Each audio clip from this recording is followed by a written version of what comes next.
On this episode of the podcast, I'm so excited to have Libby Robertson on the show with me. And we are talking about her book called How to Unmess Your Life. She talks about her rock bottom moment and her climb back out to creating a multi-six-figure and growing business. We discuss what to do if you are a perfectionist and feel stuck in your success and unable to move forward because of the mess in your life. And there's some really great tips and actions you can take today to unravel the mess in your life if you should have some. And by the way, it's totally okay to be messy, and we talk about that too. This is a really beautiful episode, and I hope you enjoy the show. Hello, and welcome to this episode of the Wealth Alchemist podcast. My name is Keri Norley, your host, and there's some sirens already going. And today I have Libby Robertson on the call with me, and I'm so excited to speak with you today. Libby is an international teacher, author, speaker, coach, healer, and founder of several social initiatives, including the Self Wealth Project. I want to hear about that. Hope to Fam and School of Spiritual Healing Arts. Sounds beautiful. When her life as a party girl came to a screeching halt and she found herself laying in a hospital bed after another night out drinking, having lost everything and moving in with her parents, Libby decided to rebuild her life one day at a time. Libby now runs a successful global coaching company and is the founder and CEO of School of Spiritual Healing Arts with her husband, Dane, and is on a mission to empower millions of people around the planet to make positive, sustainable changes in their lives, families, businesses, and communities so we can each live our happiest, healthiest, wealthiest lives and do future generations proud. So beautiful. Thank you for being on the show with us today, Libby. I have been following Libby, I guess engaged with Libby for, I don't know, maybe the last year and a half, 2 years or something. And every time I see your face come in, every time I feel you in your energy in your group, I just feel such a beautiful, beautiful energy, vibe, love that comes from you. And I'm so grateful to be here on this call with you and to finally connect, because we've been chatting online for quite some time now. So welcome. Thank you so much for having me, Keri, and thank you so much for this conversation, this space, and to everyone listening as well. And it's always funny. I just realized, we've not actually connected real time like this before. So I love the online world and the way that we get to connect and have these beautiful conversations and just bring together and co-create magic. So thank you for having me. I'm so excited. My pleasure. So today what I really want to drop into and talk with you about and bring to the world. Libby has a book coming out, which is super exciting. I know the excitement. I think you're about like 2 weeks out now, right? Yeah. I think it's like 15 sleeps away now or something. So by the time the podcast is out, this book will already be in ready for you to be able to be buying. And so I know that like these last few weeks before a book comes out, it's such an exciting time. And I really wanted to, the topic of the book is called How to Unmess Your Life.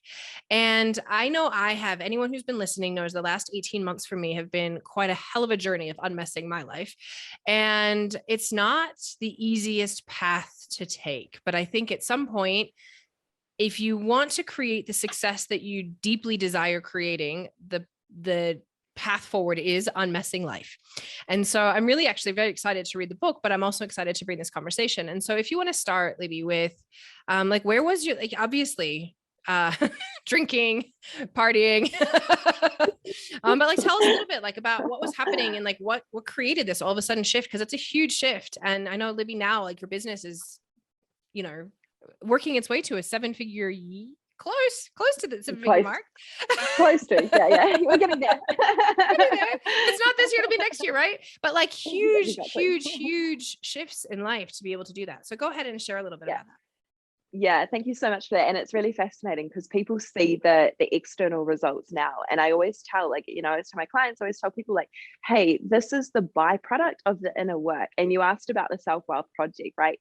This was something so let me take you on a little bit of a journey. So I had my first drink of beer, right? My very first drink of beer, my first sip of alcohol when I was about probably 3 or 4 years old. And that was fine. It was fine. It was what it was. I wanted to, be like my granddad, who was just, doting on me. I was the eldest granddaughter, and and then I really started I guess I started drinking properly at about 13. I remember having some drinks on the beach with my friends, and I was 13, 14, and throughout all my teenage years, I was just I partied so much. Like, it wasn't even legal. I had a fake ID, and it was just, anyway, that was fine. When I left school and I sort of stepped into adulthood, and I went through university and I studied psychology, I remember being in a lecture in, I think it was first or second year uni, it must have been first year uni, and we were learning about addiction. And the lecturer in a psychology class talking about addiction, he's going, this is the sign that you're an alcoholic. And he was listing off, if you do this, if you do this, if you drink and you can't stop, if you drink more than 4 drinks, and blah, blah, blah. And if you had, it was like a rating system. So he said, like, I think it was like out of 10 or something. And he got everyone to raise their hands as to how many they scored. So most of the class, there was like 100 and something people in the class, raised their hands saying that they were technically identifying as alcoholic. So here I am, like 18, 19 years old, going, hang on, we just like to party. Like, we just like to party. We're not alcoholic. We don't have a problem. We just like to party. So that was kind of my first introduction into, there's something not right here, right? There's something that I'm doing that I think is normal because this is all I've ever known. Yet I'm being told right now that I have an addiction and that I'm alcoholic. Like, I'm going to sweep that under the rug. I'm going to ignore that, and I'm going to go back to partying. So for the next several years, I went traveling, and I began working as a travel agent, and I was traveling the world. I had it on the outside, my life looked amazing, right? I was living the dream. I was receiving promotions. I was doing really well in my career, and traveling the globe and partying everywhere I went. When I was 23, I had this crazy experience where pretty much it was spirit coming and sharing a message with me through a wild situation that involved my ex-partner. And it was the most insane conversation with spirit that I'd ever had. It was like you and I speaking to have a conversation now, but it was with these 3 light beings. And I'd already been through my first spiritual awakening by this stage. So this was like not necessarily new to me, but they said to me at this time, they said, like, you cannot drink. Like, I was a nightmare when I was drunk. I was obnoxious. I was rude. I was just like destroying every relationship, like everything in my life. Like, it was just like, I was not good. It's so destructive for most people. It's so destructive. And for me as well, I always describe it like, especially for those of us who are really intuitive, our soul can often go into our body goes into a trauma response from having that much poison. And so when I look at this shamanically, our soul actually leaves, our soul parts leave. So what does that do? That creates space in our body for other energies to come in. And I used to describe it like I wouldn't be there, and it would be like these low vibrational spirits taking my body for a joyride. Like, that's what it felt like. So anyway, so these beings came down and I said, you cannot drink. This is not part of your path. If you continue, we're not going to save you anymore. Like, the very fact that I wasn't even alive because of the situations I'd found myself in, it was a miracle that I was even alive. And when they said that, I was like, oh, that's why they've been protecting me this whole time. So 3 years went past, and I tried to stop. I was like, yeah, okay, they've told me that I should stop. Okay, I'll try and stop. I think I lasted 10 days. And then I was like, oh man, I really would love a glass of wine right now. So go have a glass of wine. Starts all over again from that situation. 3 years later, this is when it's like, this is the moment. Like, this is the moment. The rock bottom moment. And you know what is hilarious about my rock bottom? And I laugh about it now because I've done so much healing to get to where I am. I literally landed on rock bottom. Like, I think it said in my bio there. Like, so it's pretty intense. So brace yourself. And trigger warnings, trigger warnings as we're about to go into this conversation. So I tried, when I was drunk, tried to end my life by jumping out of a building, out of a window, and landed like on my back on concrete. Wow. Like rock. Wow. And I survived. The doctors don't know how I survived. The nurses, the ambulance that came, they don't know how I survived. And you're here They were walking like, and telling the story too. yeah, I'm doing amazing. So Wow. here I was, literally on literally rock bottom. So I woke up sobered up. I wasn't allowed to go to sleep because of they had thought they might have had bleeding to the brain and stuff. And yeah, and so as I was sobering up, I was looking around me, like, what the fuck's going on? Why am I in hospital? Where am I? No recollection of what no recollection, just kind of like, where am I? What's going on? Why have I got this neck brace on? Where are my pants? I don't even have pants on. Just the hospital gown. Where are my pants? What is going on? So it starts to be told to me what had happened. And I was like, where's my partner? And they're like, he's not coming. Like, I'm like, what? I'm here by myself. They're like, your parents are on the way. Like, my parents are on the way. My parents. What are my parents coming? Like, I don't want my parents here. What are they doing? So long story short, this was an entire a day of these things unfolding. My parents had come to the hospital, and I said, where's Dane, who's my now husband? So we'll get to this. But my mum, she's like, he's not coming. He's done. He told you that he's done with your drinking, and you've pushed it too far. And he said that he's sorry, but he just can't deal with you anymore. And that for me, yeah. So this was my fourth relationship to break up because of my drinking. Here I was now, having lost the love of my life. I was broke, right? I was at that time spending all my money, everything that I had, on drinking, shopping, drugs, alcohol, travel. Sometimes I've gone holidays as well, and moving back home with my parents. And I'm like, what the fuck am I doing with my life? This is not what I signed up for. This is not what I signed up for. This is not what I'm here to do. And I remembered that conversation with Spirit that I'd had 3 years prior. And I remember a nurse saying to me, like, they were doing all these assessments, and they were like saying, this is not normal behavior. You're drinking so much. You're drinking all of the time. You're drinking to blackout. Like, you can't even remember what you do when you're drinking.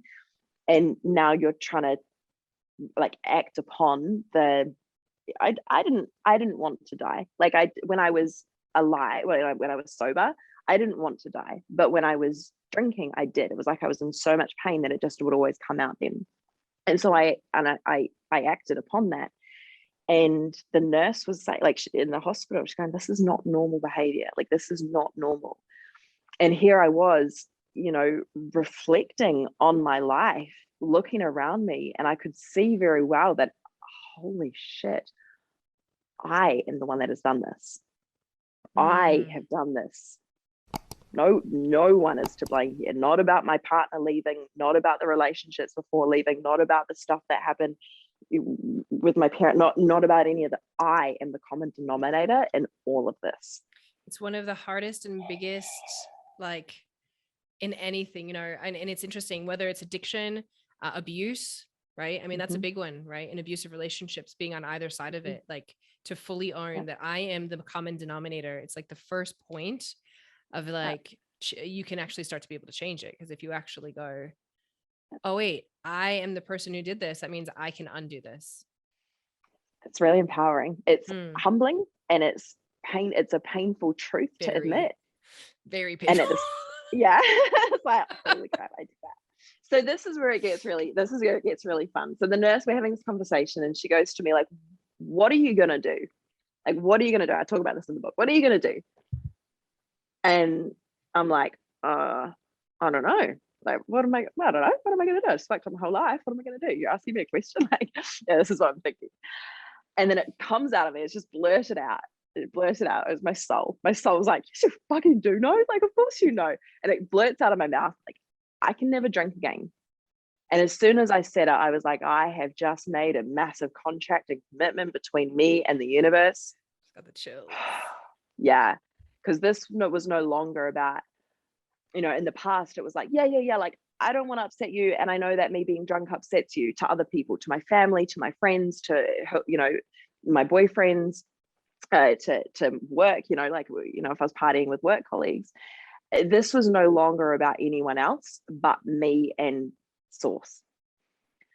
So when I said that, and I was witnessed by my mum and by the nurse, but most importantly by source, and I knew that I have no idea how I'm going to do this, but I'm making a commitment and I'm going to find a way. I've done things in my life that I didn't know how I was going to do them before. I will find a way to do this. Don't know how, but this is the commitment that I'm making. So that was really where it all began. Like one day at a time, figuring out who was I without this identity that I'd created as a party girl? Who was I without, this, like, so, who was I? Who was Libby? And I remember just waking up in that first week. I had concussion, so I spent the first week. It was like the way that this all happened was just so beautiful. I could not have wished for a better way for this to happen, because here I was. I had to spend a week in bed with nothing, like no TV, no lights or anything. I had to spend a week alone with myself. And this was the biggest gift that I think that I ever received, at that time in my life, because I was like, right, let's get to work. Let me own up to all the shit that I've done. Let me own up to all my mistakes. Let me really take responsibility. Let me write a commitment letter to myself, that in case I get tempted to go back, in case I forget and I'm tempted to go back to who I was, let me write a letter in as much pain as I'm in right now, so that any future version of me that has forgotten what it feels like right now in this moment of my deepest, darkest moments, that I will remember the reason why I've made this commitment to this new path. So yeah, that's kind of the overview. So big. So big. Yeah. Thanks for listening. You're welcome. Thank you for sharing. It's such a, I think it's one of those things where everybody gets a place in their life where it's like, what's wrong? Like, what am I doing? Why am I creating this? And it's interesting, because I've wondered, does it, like, what's rock bottom mean? And where do people really have to go for rock bottom? And does it have to be jumping out of a window? And, and no, I don't think it does. I don't think everybody has to get to the depth of that. And so it's like, what's, and I think actually even asking people here listening, like, maybe you've already hit your rock bottom. Right. And I think that's something like we can really look at. Like, it doesn't matter. You don't have to have like the extremity. I know for me, like, and I won't even call it a rock bottom. I'm like, I don't know, like, because I'm sitting here thinking like this right now. Like, I don't know that I have like that's not true. Like, years and years ago, I've definitely been in those suicidal moments. But like in the path since of like the growth and everything, where I've really consciously been creating a new life for myself. I remember last year, it was like 18 months ago, when I was working with Kate O'Brien. You might know her. Kate O'Brien. Kate Marie O'Brien. She's a Kiwi as well. And we were doing leadership work, and I was like, I know this stuff, Kate. Why can I not do it? Like, why am I still hitting my head? Like, on a mental level, I fully know what you're asking me to do. I fully understand. I know that I'm capable of this, but yet I'm still in my bed. And yet I don't want to get out of it. And yet I want to not do that thing you're asking me to do. And yet, right? And it was like, okay, so what is the thing that's standing in my way? Right. And so it, like I'm saying, it doesn't have to be like this like huge ordeal, but it was a pivotal point in my life where I was like, Keri, you either need to change what's going on in your life, or you will be in this endless cycle forever. And it was like, for me, it was a mental health thing. And like, I started to look at things and I was like, oh wait, there's mental health stuff here that I've never really looked at. And anyone who's listened to the podcast knows, like, I've shared very openly this journey of overcoming. I never got diagnosed with bipolar. But like, when I went in to like have therapy around it and have like, I've done neurofeedback. So like completely rewiring my brain. And it's been 18 months where I've gone very, very regularly to have a complete shift of brain things. Because a lot of mental health issues are literally like, you're just not crossing your paths right. right?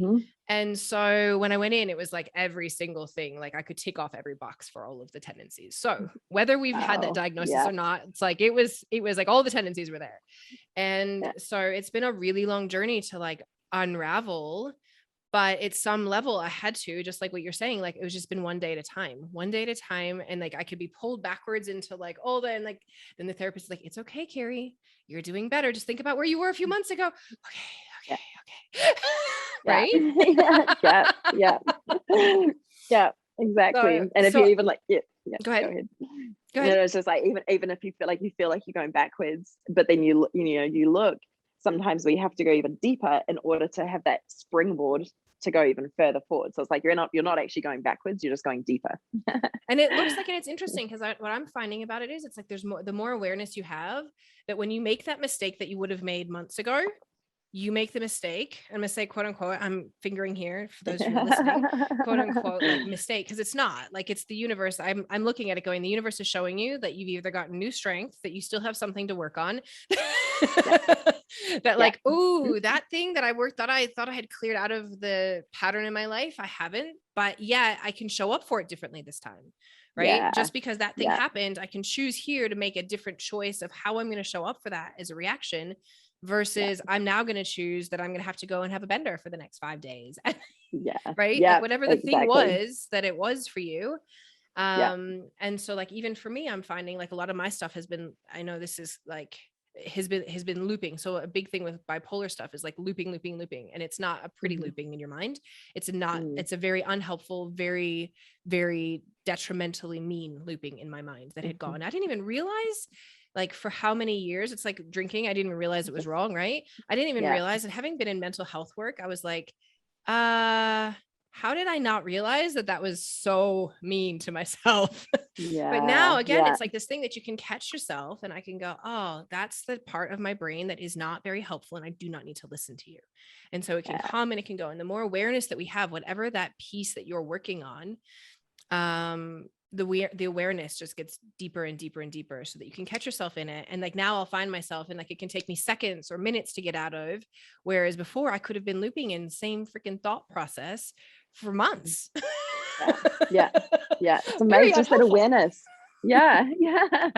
So brain, one of the things I like to talk about is like train your brain to come on your team. Like, so often just how we're conditioned, our brain is not on our team, right? It's saying these things that are not helpful to us. And so if we can become aware of this and really train it, just like if you're training, let's say you're training at the gym, you're like, here's how to do squats, like, here's how to think positively, here's how to say positive things, here is how to, if you're going off track and you're trying to go down that old thought pattern of things that are unhelpful, here, when you do the pre-work to educate yourself, so that, oh, hang on, I've got the awareness that my brain's going back into this old way. Lucky I've done the work that I can see what's going on, and I've got a solution.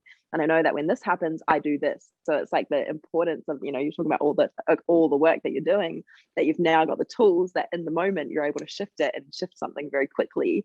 It's so we're so powerful. We are so powerful.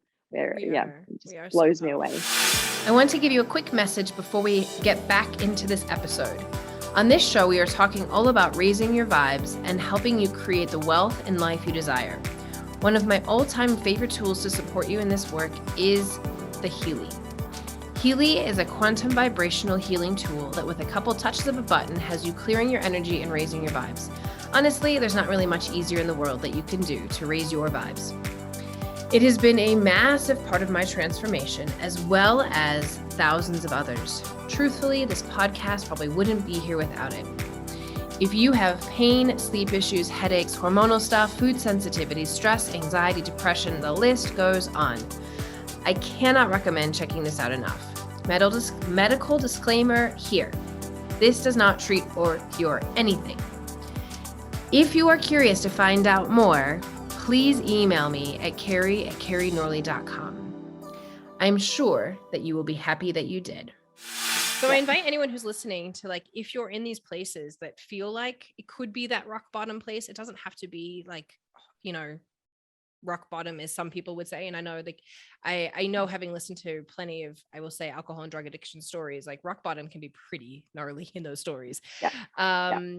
And so I invite you, like, maybe like look at where your life is right now and ask yourself, like, is this what I desire right now? Because right now you can choose differently. Like right now in this moment, you can realize, you can look around your life and you can go, this is not what I want. This is not what I signed up for, and make that choice and be like, okay, so what are the things that I do want?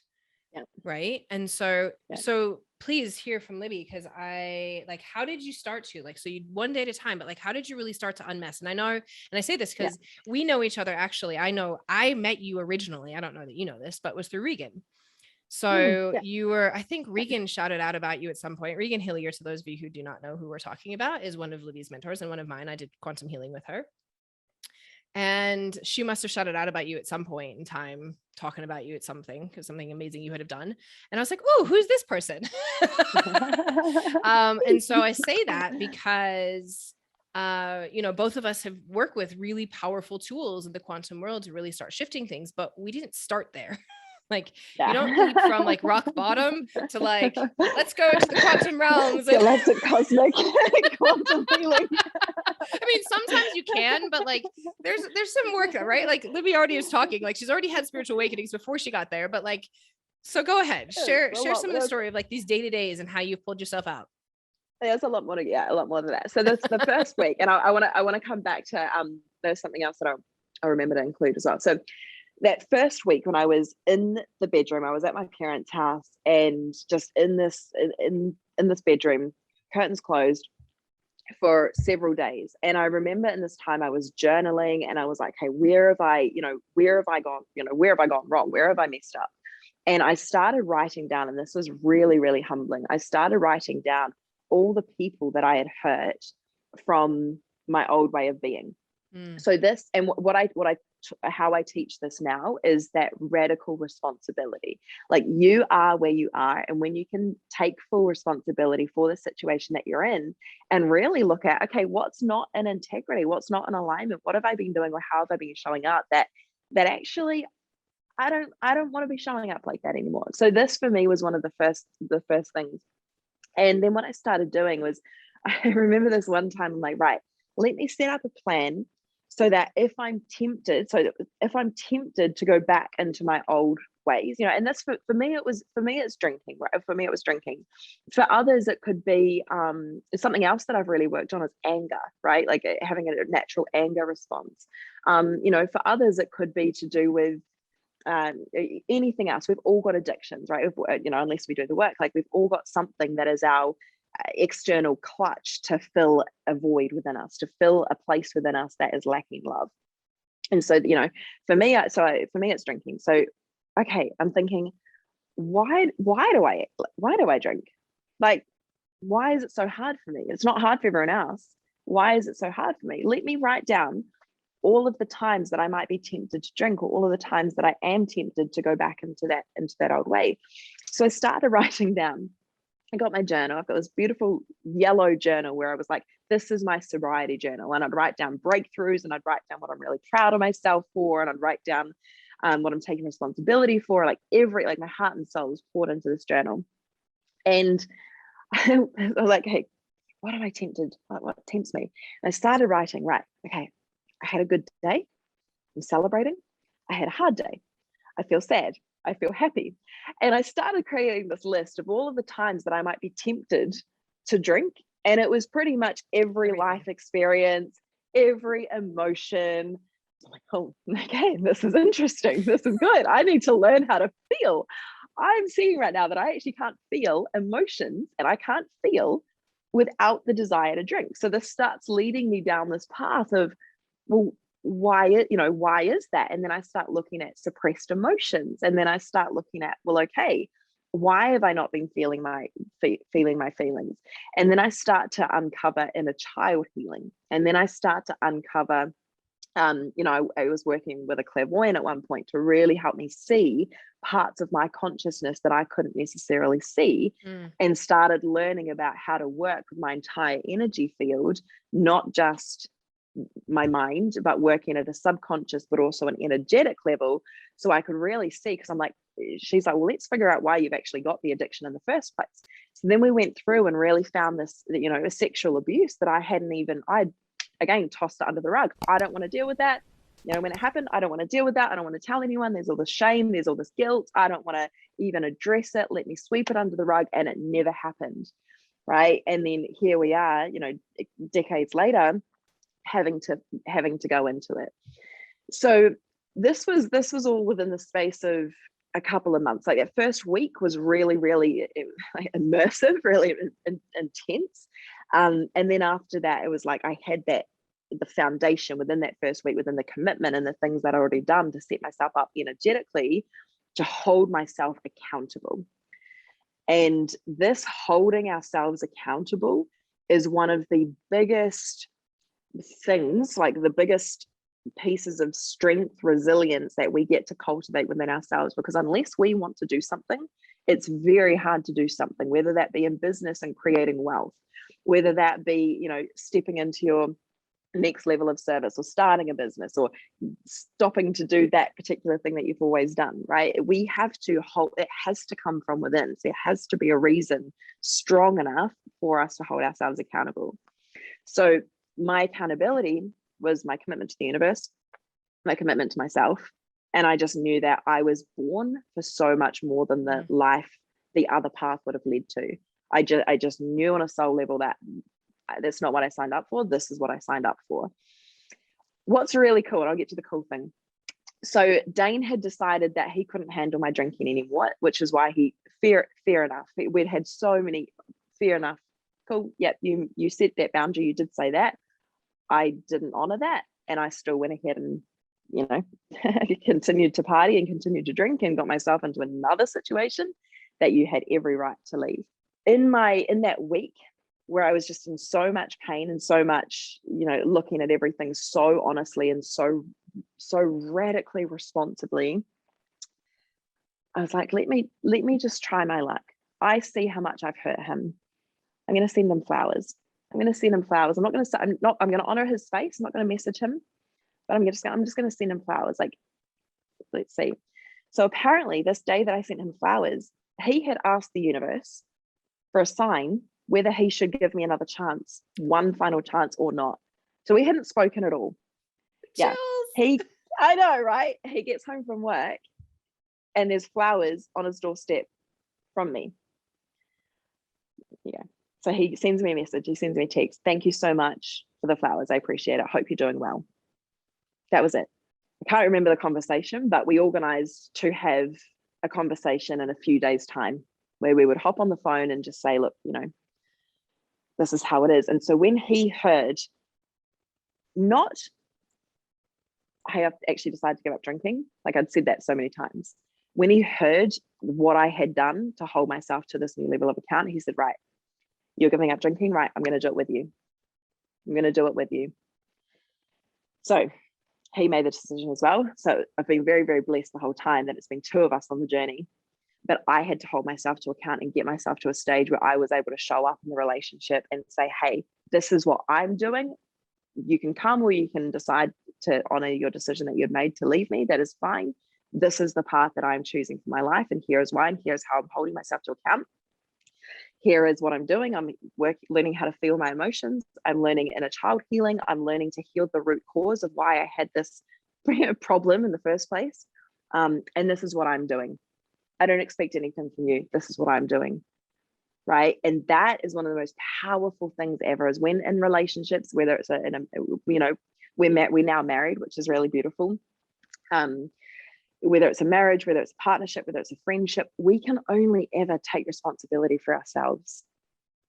We cannot control another person. We can take responsibility for ourselves, and that is it. And when we do that and we show up from this place and we hold ourselves to deeper and deeper and deeper, I call it excellence, like deeper excellence, deeper self-love, really giving ourselves the permission to do the challenging things, to forge our own path, to do things that have not been done by anyone around us before, and hold ourselves to that level of excellence that we desire for our lives. Those around us will come if they're meant to be, if they're meant to. There's no external things that we change. If we have problems in relationships, we look at ourselves. It's not necessarily the relationship that needs fixing. It's what we get to look at within ourselves. And does that give an insight into what you're asking, into where to begin and beginning to use some tools? And yes.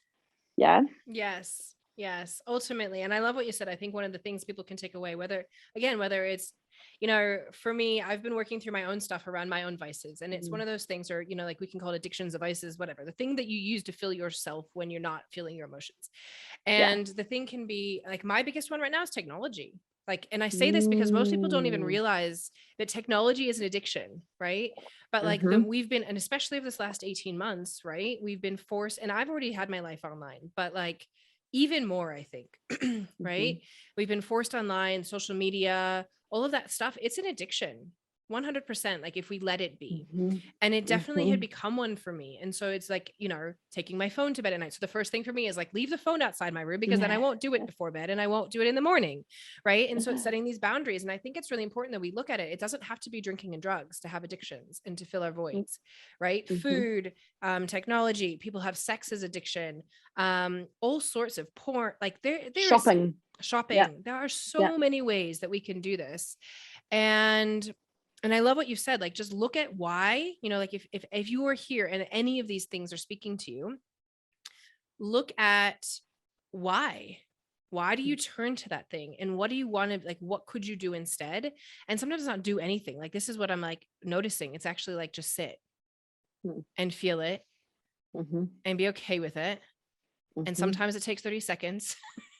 Sometimes it takes 10 minutes. Sometimes I think for quantum flow, because I have to move my body because it's really intense. Right. But whatever it is. And I think that's another thing. Like, we don't actually just have to sit. Like, sometimes it is like, there is a lot of energy moving. And I think when you start to actually be in your body, it like literally is, how can you come home to yourself? How can you come home into your body?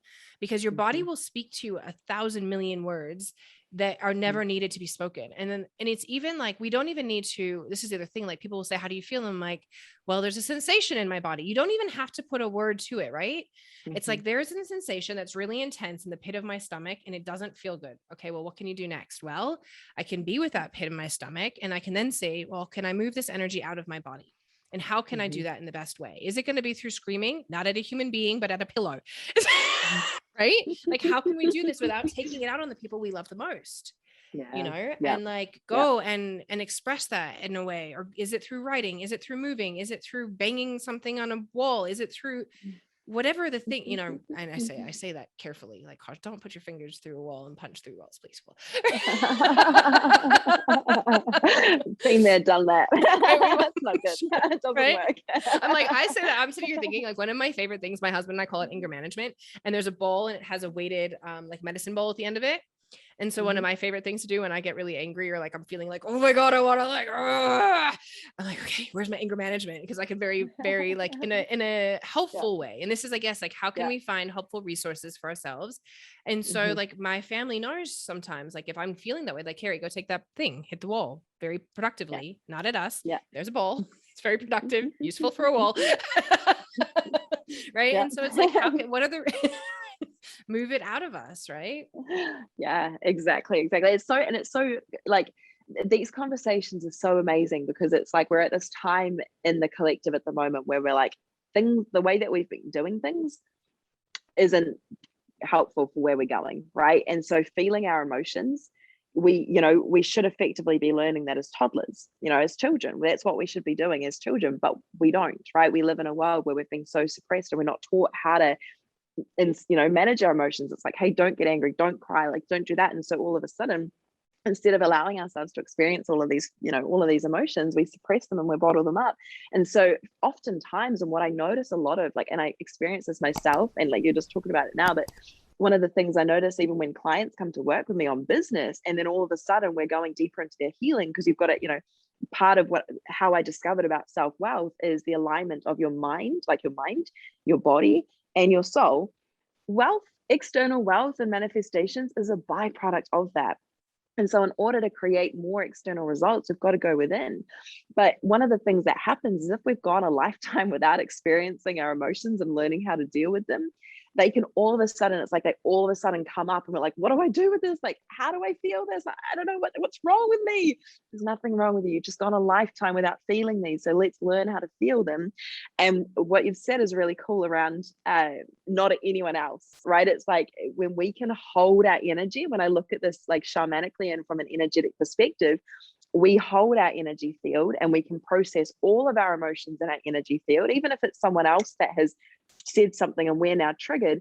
It's not their fault. So it's not up to us to direct anger at them. We can process our emotion. We can be angry, but what I call energetic responsibility as well as emotional responsibility is processing everything within ourselves, being angry if you're going to be angry, but not sending the emotional charge or the energetic charge to the person. Mm-hmm. Like this is a huge amount of, again, it's like this huge process that I believe is the next steps that we're going to be looking at as humanity, so that we can learn to process our emotions as our own individual experience as emotional and vibrational beings, having this energy in motion moving through us without directing it towards others or externally in the web of life. So yeah, I love that. Processing emotions healthily within ourselves.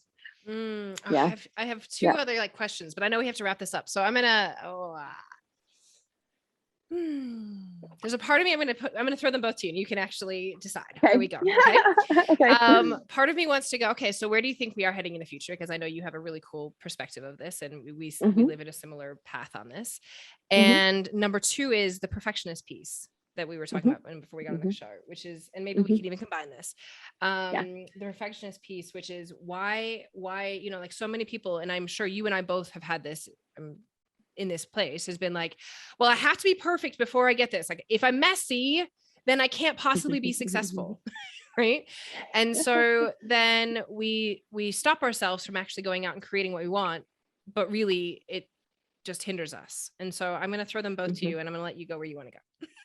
Yeah. Amazing. Okay. I'm going to come to the perfectionist piece first and then we'll go to the future, where we're going as a collective, I'm assuming, like in the future. Yeah. Amazing. So this is really with the perfectionist piece, like so we're gonna have a whole episode on this. I know, right? We have to remember that no matter what we have done in the world, no matter what we have done in our lives, that we are still enough for love, that we are still enough for success, and that we are still enough for our heart's desires. There is nothing extra that we need to do for us to be worthy of that success. And oftentimes, like when we look at it from a perfectionist kind of point of view, we want to be perfect before doing this, or I will be happy when when I lose 5 kilos or when I pounds or whatever, when I do that, when I make this money, when I do that, I'll be able to help these people when I've achieved this. Like if you look at everything that you have done in your life up until this moment, and most importantly, the person that you are, there is always, always, always value that you are adding to the world, right? And when you can see that, and you can see that if you can, you might have an idea of where you're going, but you know that you are more than enough exactly as you are, and that you are so valuable in your experiences and just you being human, there are going to be people and if you're running a business, there are always going to be clients who want to learn from you because of where you are now, because of you being you now.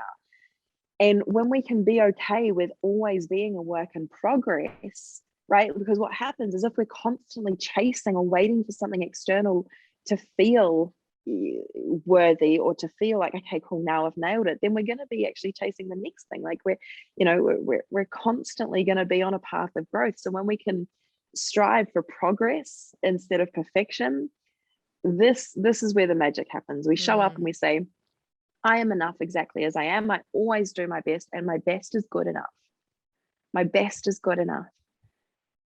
If I know better, I'm going to do better. When I know better, I'm going to do better. But I'm a work in progress. There's a whakatoki, which is called a Māori proverb, and here in New Zealand. And hang on, let me just make sure I get it. I don't want to butcher it. They believe it is ma te whakaharato ka tika, and it means practice makes progress, which I think is so beautiful, because in English we say practice makes perfect, which is like this idealistic, chasing something that actually doesn't really exist. In this human life, the perfection that we seek doesn't really exist. It doesn't. So when we can see the perfection in the imperfection and know that we're enough exactly as we are, then we give ourselves permission to move forward. It's interesting because even if I think about it as I'm listening to you, it's like, I don't know one person who has created success in their business and will actually come and say, I knew what I was doing. Yeah, neither. Right? Like, and it doesn't matter what stage of the business you're in. It's like, I'm going to try something out, see if it works. It's like, it's messy. Like, we don't know. And especially for those of us, and I know for you, for me, that we attract people around us that are trailblazers. Yeah. Like, we're doing new things in the world. That's actually hilariously my alarm saying, how are you feeling right now? To remind myself to check in with feelings. Yay. And so I'm feeling amazing. So I'm talking to Libby. Yay. Thank you very much. So like, that's like number one thing is, it's like, it's messy. Like, creating and trailblazing and going places in your life that you've never been is messy, period, end of story. And it feels uncomfortable sometimes, and we don't know what we're doing, but we're like listening to divine guidance and going, really, you want me to do what? Okay. I'll just take a step. Right. And so like, even if we're trying to not be messy, it's inherently messy because we're trailblazing into new ways. And so you being messy is actually perfect. Yeah, exactly. And it's like, it's kind of, the name of the book, like How to Unmess Your Life, is kind of, it's like, number one, like, is your life actually a mess? It's right. It's like this paradox, that we're trying to seek something, but there's always, if we're going for a bushwalk, let's say, and there's the path that most people take, and we're like, let me just try this one. There's, overgrown trees, and there's this beautiful, natural forest, and we're like, I want to go that way. We're going to, bushwhack our way through the forest. We're going to get messy. We're going to get messy. But when we look back and we see what we've created, it's magic, absolute magic. Absolute magic. Yeah. And then the second question. So where do I believe that we're going? We could do a whole episode on this. So what I see when I look at where we're going as a collective and where we're going as humanity, I actually see, and I've seen this since I was a little girl, it's really interesting. I see what I call heaven on earth, right? It's like, we are so loving towards one another. We all know how to handle our emotions and our energy. We're powerful manifestors. Like, we are living in a world of pure abundance. We know how to access quantum technologies to, co-create with the universe in more and more and more powerful ways than ever before.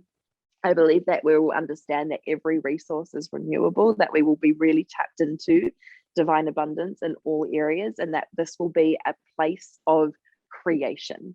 So shifting really from a place of survival, and we will be, I feel like we will be a species of creation, like really thriving of love, playfulness, like really living in this, this beautiful state. And that's what it is. It's a state. I believe that we will all access that state. So interesting. So I have my book, The New Wealth, Magnetize Abundance, Hold Your Wealth, and Leave a Legacy. And it's funny because my Facebook group is called The New Wealth, and the tagline is heaven on earth. And it's like, because it truly is, like, to me, it's like the whole journey is, how do we get to a place where we can live in infinite abundance, and we can live in infinite bliss, and we can live in infinite peace and joy, and exactly what you're talking about. And that to me is heaven on earth. Like, we can have that right now. And ultimately, I think, and it's beautiful that you've written this book, and I know I have one coming. I feel it. There's one coming that'll be similar in the journey to you. Because it's like, the thing around it is that we have to break free of the suffering. Like, that's the thing that stops us, that we are conditioned to believe as humanity that we have to suffer. And that's what creates, and that between that and the disconnection from source, right? From us to source is the thing that creates the disharmony that has meant that we have war and scarcity and all of the things that we have is because we've been conditioned to believe it has to be that way. But like, I keep thinking, I have this question. It's like, well, if there's this is, I know we have to wrap this up, but like, if there is other beings on other planets that are living in this way already, right? Which you and I will both agree to. Yeah, there are. Right? Definitely are. There are technologies that already exist that can help us with this. There are, other beings that are coming into our existence on Earth that are helping us to elevate into these new places. And so I'm like, well, if that happens there, then why can't it happen here? And what would it actually look like on this planet for it to happen here? And I know, like, I thank goodness that there's other people like you in this world doing this, because I know we are the minority who believe this can actually happen. And I tell people this all the time, and they're like, "Oh, Keri, you're so crazy. You're such a dreamer. Like, what are you thinking?" And I'm like, "You'll see." I have the vision. You'll see. There's enough of us with the vision. We're linking arms, all right? I love this so much. I've been speaking so much and asking very similar things as well, of like, there's so much going on at the moment, and I know so many people are focused on different rabbit holes or different things and different pieces of like, what's my mission during this whole awakening process? Is it to be speaking about these things or to be speaking about these things? And I'm not going to go into, I'm sure we can all understand what we're speaking about, but I truly believe that, many of us, I feel like some of us are feeling like we have to get caught in this thing over here, when in actual fact, but in actual fact, and our purpose for many of us is to hold the vision and to create that and to live that. There will be others waking people up. People will be waking up, but for many of us who feel that call, it's about actually holding the vision and getting focused on that and birthing that, than getting caught up in any of the dynamics that are playing out, at the moment. It's what I say all the time. It's not this side or that side. It's above. It's like, it's not an either or, it's actually neither. And it's actually, let's create a whole new vision and a whole new reality. And it doesn't exist in what we currently have. And so you actually have to rise above it and choose a whole new way. And that means you have to disconnect from what you think is real right here and right now. Boom, boom, boom. Sounds like the most perfect way to end. Mic drop. All right, Libby. So just leave us with whatever last words of wisdom you want to leave us with. And how can people reach out to you?